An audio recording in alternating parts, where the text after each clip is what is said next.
जय श्री राम। आज हमारे पाठ का 85वां दिन है। इस पाठ में हम श्री रामचरितमानस के षष्ठ सोपान लंका कांड का पाठ कर रहे हैं। श्री रामचरितमानस की बाकी वीडियोस की प्लेलिस्ट का लिंक आपको डिस्क्रिप्शन बॉक्स में मिल जाएगा। तो आइए शुरू करते हैं। अतुलनीय बल वाले कौशलपति श्री रघुनाथ जी रणभूमि में सुशोभित हैं। मुख पर पसीने की बूंदें हैं। कमल के समान नेत्र कुछ लाल हो रहे हैं। शरीर पर रक्त के कण हैं। दोनों हाथों से धनुष बाण फिरा रहे हैं। चारों ओर रीछ वानर सुशोभित हैं। तुलसीदास जी कहते हैं कि प्रभु की इस छवि का वर्णन शेष जी भी नहीं कर सकते, जिनके बहुत से हजार मुख हैं। शिवजी कहते हैं, हे गिरिजे, कुंभकर्ण जो नीच राक्षस और पाप की खान था, उसे भी श्री राम जी ने अपना परम धाम दे दिया। अतः वे मनुष्य निश्चय ही मंद बुद्धि हैं जो उन श्री राम जी को नहीं भजते। दिन का अंत होने पर दोनों सेनाएं लौट पड़ी।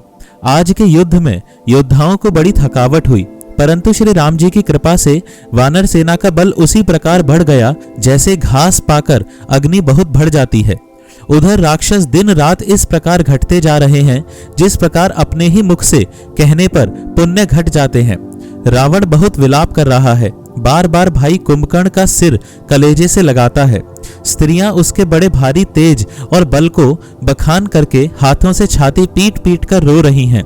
उसी समय मेघनाद आया और उसने बहुत सी कथाएं कहकर पिता को समझाया और कहा, कल मेरा पुरुषार्थ देखिएगा।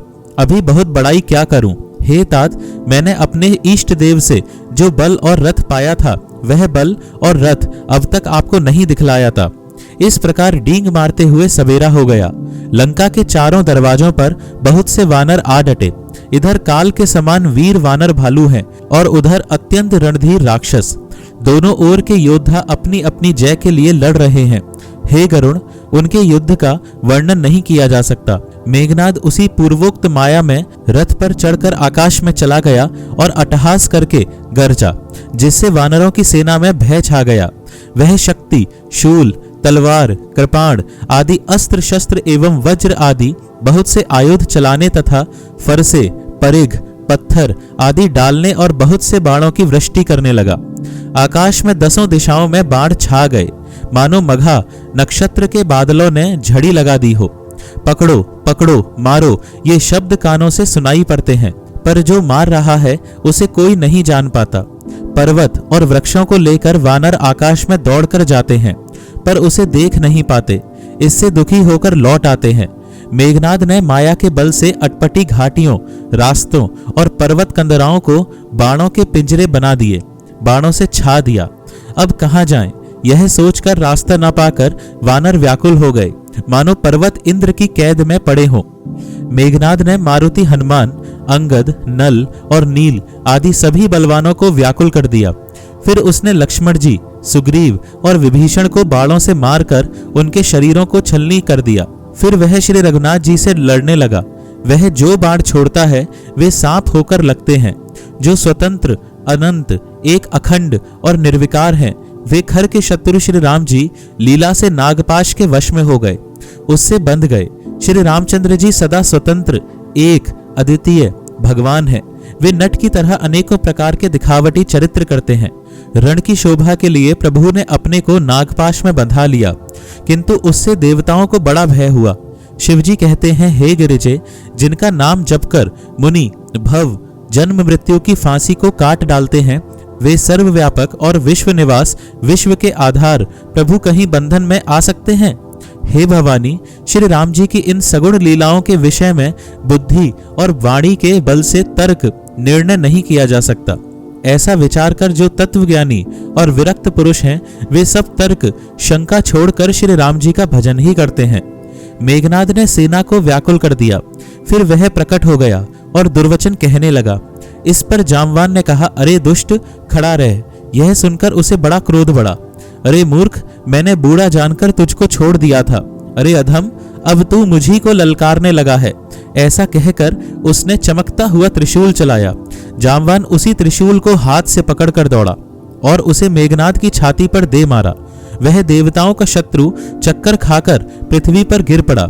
जामवान ने फिर क्रोध में भरकर पैर पकड़कर उसको घुमाया और पृथ्वी पर पटक कर उसे अपना बल दिखलाया, किंतु वरदान के प्रताप से वह मारे नहीं मरता।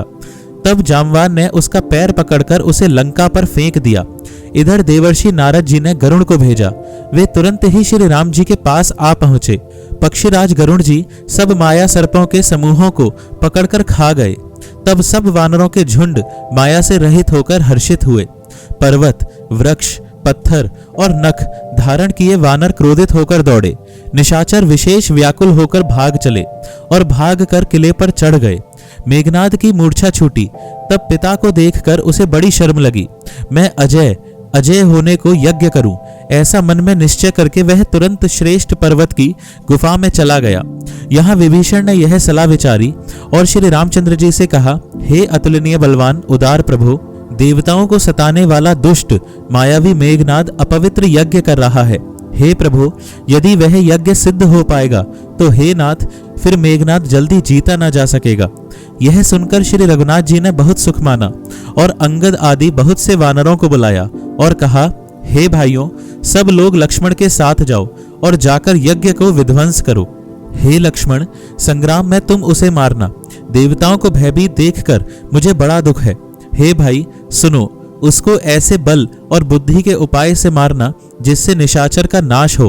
हे जामवान, सुग्रीव और विभीषण, तुम तीनों जने सेना समेत इनके साथ रहना। इस प्रकार जब श्री रघुवीर ने आज्ञा दी, तब कमर में तरकस कसकर और धनुष सजाकर चढ़ाकर रणधीर श्री लक्ष्मण जी प्रभु के प्रताप को हृदय में धारण करके मेघ के समान गंभीर वाणी बोले, यदि मैं आज उसे बिना मारे आऊं तो श्री रघुनाथ जी का सेवक न कहलाऊं। यदि सैकड़ों शंकर भी उसकी सहायता करें तो भी श्री रघुवीर की दुहाई है, आज मैं उसे मार ही डालूंगा। श्री रघुनाथ जी के चरणों में सिर नवाकर शेषावतार श्री लक्ष्मण जी तुरंत चले। उनके साथ अंगद, नील, मयंद, नल और हनुमान आदि उत्तम योद्धा थे। वानरों ने जाकर देखा कि वह बैठा हुआ खून और भैंसों की आहुति दे रहा है। वानरों ने सब यज्ञ विध्वंस कर दिया। फिर भी जब वह नहीं उठा तब वे उसकी प्रशंसा करने लगे। इतने पर भी वह ना उठा, तब उन्होंने जाकर उसके बाल पकड़े और लातों से मार मार कर वे भाग चले। वह त्रिशूल लेकर दौड़ा, तब वानर भागे और वहां आ गए जहां आगे लक्ष्मण जी खड़े थे। वह अत्यंत क्रोध का मारा हुआ आया और बार बार भयंकर शब्द करके गरजने लगा। मारुति, हनुमान और अंगद क्रोध करके दौड़े। उसने छाती में त्रिशूल मारकर दोनों को धरती पर गिरा दिया। फिर उसने प्रभु श्री लक्ष्मण जी पर प्रचंड त्रिशूल छोड़ा। अनंत श्री लक्ष्मण जी ने बाण मारकर उसके 2 टुकड़े कर दिए। हनुमान जी और युवराज अंगद फिर उठकर क्रोध करके उसे मारने लगे, पर उसे चोट न लगी। शत्रु मेघनाद मारे नहीं मरता, यह देखकर जब वीर लौटे तब वह घोर चिंगाड़ करके दौड़ा। उसे क्रुद्ध काल की तरह आता देखकर लक्ष्मण जी ने भयानक बाण छोड़े। वज्र के समान बाणों को आते देखकर वह दुष्ट तुरंत अंतर्धान हो गया और फिर भांति भांति के रूप धारण करके युद्ध करने लगा। वह कभी प्रकट होता था और कभी छिप जाता था। शत्रु को पराजित न होता देखकर वानर डरे। तब सर्पराज शेष जी, लक्ष्मण जी बहुत ही क्रोधित हुए। लक्ष्मण जी ने मन में यह विचार दृढ़ किया कि इस पापी को मैं बहुत खेला चुका, अब और अधिक खेलाना अच्छा नहीं, अब तो इसे समाप्त ही कर देना चाहिए। कौशलपति श्री राम जी के प्रताप का स्मरण करके लक्ष्मण जी ने विरोचित दर्प करके बाण का संधान किया। बाण छोड़ते ही उसकी छाती के बीच में लगा। मरते समय उसने सब कपट त्याग दिया। राम के छोटे भाई लक्ष्मण कहाँ हैं? राम कहाँ हैं? ऐसा कहकर उसने प्राण छोड़ दिए। अंगद और हनुमान कहने लगे, तेरी माता धन्य है जो तू लक्ष्मण जी के हाथों मरा, और मरते समय श्री राम लक्ष्मण को स्मरण करके तूने उनके नामों का उच्चारण किया। हनुमान जी ने उसको बिना ही परिश्रम के उठा लिया और लंका के दरवाजे पर रखकर वे लौट आए। उसका मरना सुनकर देवता और गंधर्व आदि सब विमानों पर चढ़कर आकाश में आए। वे फूल बरसाकर नगाड़े बजाते हैं और श्री रघुनाथ जी का निर्मल यश गाते हैं। हे अनंत, आपकी जय हो। हे जगदाधार, आपकी जय हो। हे प्रभु, आपने सब देवताओं का महान विपत्ति से उद्धार किया। देवता और सिद्ध स्तुति करके चले गए। तब लक्ष्मण जी कृपा के समुद्र श्री राम जी के पास आए। रावण ने ज्यों ही पुत्र वध का समाचार सुना, त्यों ही वह मूर्छित होकर पृथ्वी पर गिर पड़ा। मंदोदरी छाती पीट पीट कर और बहुत प्रकार से पुकार पुकार कर बड़ा भारी विलाप करने लगी। नगर के सब लोग शोक से व्याकुल हो गए। सभी रावण को नीच कहने लगे। तब तब रावण ने सब स्त्रियों को अनेकों प्रकार से समझाया कि समस्त जगत का यह दृश्य रूप नाशवान है, हृदय में विचार कर देखो। रावण ने उनको ज्ञान का उपदेश दिया। वह स्वयं तो नीच है, पर उसकी कथा बातें शुभ और पवित्र हैं। दूसरों को उपदेश देने में तो बहुत लोग निपुण होते हैं, पर ऐसे लोग अधिक नहीं हैं जो उपदेश के अनुसार आचरण भी करते हैं। रात बीत गई, सवेरा हुआ। रीछ वानर फिर चारों दरवाजों पर जा डटे। योद्धाओं को बुलाकर दशमुख रावण ने कहा, लड़ाई में शत्रु के सम्मुख जिसका मन डावाडोल हो, अच्छा है वह अभी भाग जाए। युद्ध में जाकर विमुख होने भागने में भलाई नहीं है। मैंने अपनी भुजाओं के बल पर वैर बढ़ाया है। जो शत्रु चढ़ आया है उसको मैं अपने ही उत्तर दे दूंगा। ऐसा कहकर उसने पवन के समान तेज चलने वाला रथ सजाया। सारे जुझाऊ लड़ाई के बाजे बजने लगे। सब अतुलनीय बलवान वीर ऐसे चले मानो काजल की आंधी चली हो। उस समय असंख्य अशकुन होने लगे, पर अपनी भुजाओं के बल का बड़ा गर्व होने से रावण उन्हें गिनता नहीं है।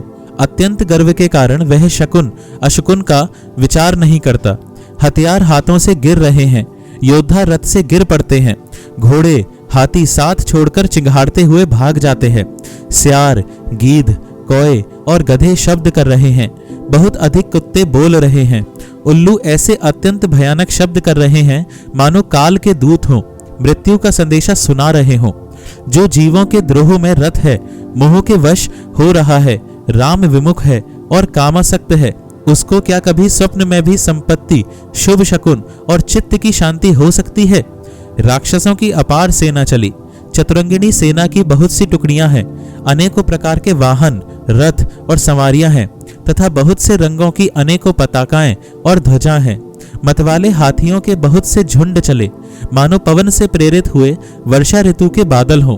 रंग बिरंगे बाना धारण करने वाले वीरों के समूह हैं, जो युद्ध में बड़े शूरवीर हैं और बहुत प्रकार की माया जानते हैं। अत्यंत विचित्र फौज शोभित है, मानो वीर वसंत ने सेना सजाई हो। सेना के चलने से दिशाओं के हाथी डिगने लगे, समुद्र शुभित हो गए और पर्वत डगमगाने लगे। इतनी धूल उड़ी कि सूर्य छिप गए। फिर सहसा पवन रुक गया और पृथ्वी अकुला उठी। ढोल और नगाड़े भीषण ध्वनि से बज रहे हैं, जैसे प्रलय काल के बादल गरज रहे हों। भेरी, नफीरी, तुरही और शहनाई में योद्धाओं को सुख देने वाला मारू राग बज रहा है। सब वीर सिंहनाद करते हैं और अपने अपने बल पौरुष का बखान कर रहे हैं। रावण ने कहा, हे उत्तम योद्धाओं, सुनो, तुम रीछ वानरों के ठट्ट को मसल डालो और मैं दोनों राजकुमार भाइयों को मारूंगा। ऐसा कहकर उसने अपनी सेना सामने चलाई। जब सब वानरों ने यह खबर पाई, तब वे श्री रघुवीर की दुहाई देते हुए दौड़े। वे विशाल और काल के समान कराल वानर वालू दौड़े, मानो पंख वाले पर्वतों के समूह उड़ रहे हों। वे अनेक वर्णों के हैं, नख, दांत, पर्वत और बड़े बड़े वृक्ष ही उनके हथियार हैं। वे बड़े बलवान हैं और किसी का भी डर नहीं मानते। रावण रूपी मतवाले हाथी के लिए सिंह रूप श्री राम जी का जय जयकार करके वे उनके सुंदर यश का बखान करते हैं।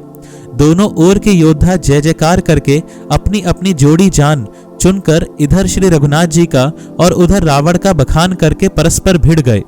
रावण को रथ पर और श्री रघुवीर को बिना रथ के देखकर विभीषण अधीर हो गए। प्रेम अधिक होने से उनके मन में संदेह हो गया कि वे बिना रथ के रावण को कैसे जीत सकेंगे। श्री राम जी के चरणों की वंदना करके वे स्नेह पूर्वक कहने लगे, हे नाथ, आपके न रथ है, न तन की रक्षा करने वाला कवच है और न जूते ही हैं। वह बलवान वीर रावण किस प्रकार जीता जाएगा? कृपानिधान श्री राम जी ने कहा, हे सखे, सुनो, जिससे जय होती है वह रथ दूसरा ही है। आज बस इतना ही पाठ। आइए थोड़ा नाम जप करते हैं। राम राम राम राम राम राम राम राम राम राम राम राम राम राम राम। जय श्री राम।